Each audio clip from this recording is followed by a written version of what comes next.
Bapak, Ibu, Saudara-saudariku yang terkasih dalam Tuhan kita Yesus Kristus, selamat pagi dan selamat berjumpa kembali dalam permenungan kita pada pagi hari ini, hari Sabtu tanggal 30 Mei 2020, yang adalah pekan ke-7 dalam masa Paskah. Kita akan merenungkan dari Injil Yohanes pasal 21 ayat 20 sampai 25. Mari kita buka permenungan kita ini dengan tanda kemenangan Kristus. Dalam nama Bapa dan Putra dan Roh Kudus. Amin.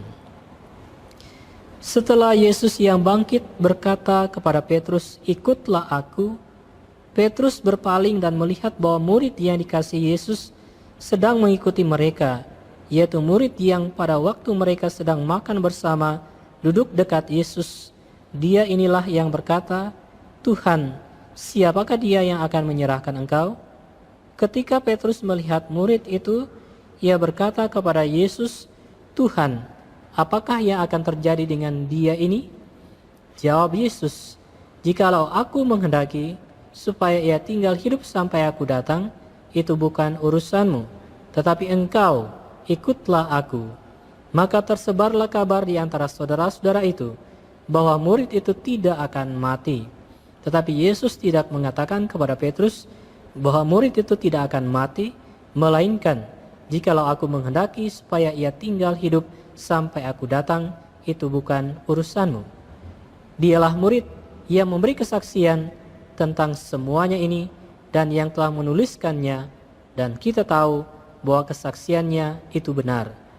Masih banyak hal-hal lain lagi yang diperbuat oleh Yesus, tetapi jikalau semuanya itu harus dituliskan satu persatu, maka agaknya dunia ini tidak dapat memuat semua kitab yang harus ditulis itu. Demikianlah Injil Tuhan. Terpujilah Kristus. Bapak, Ibu, Saudara-saudariku yang terkasih dalam Tuhan Yesus Kristus, dalam Injil hari ini berbicara tentang Yohanes, murid yang dikasihi oleh Tuhan Yesus. Dialah yang menulis Injil, yang memberi kesaksian tentang segala sesuatu yang telah dibuat oleh Yesus. Yohanes adalah murid yang mati di usia senja, yang terakhir dari para murid di Pulau Patmos. Di akhir Injil yang ditulisnya, ia mengatakan bahwa masih banyak hal-hal lain lagi yang diperbuat oleh Yesus, tetapi jikalau semuanya itu harus dituliskan satu persatu, maka agaknya dunia ini tidak dapat memuat semua kitab yang harus ditulis itu.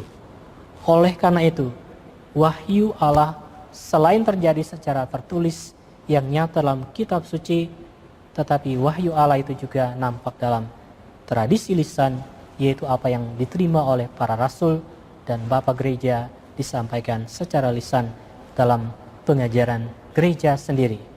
Saudara-saudariku yang terkasih, para rasul menjadi saksi akan karya Kristus dan meneruskan dalam kehidupan gereja yang berjalan terus sampai sekarang ini.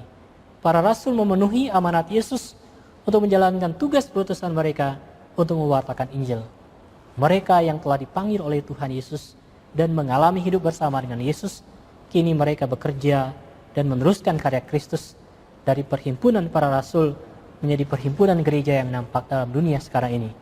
Tugas gereja adalah juga tugas murid-murid Kristus untuk melanjutkan karya keselamatan Allah dalam diri Yesus Kristus, untuk mewartakan Injil dan menghadirkan kerajaannya di dunia ini.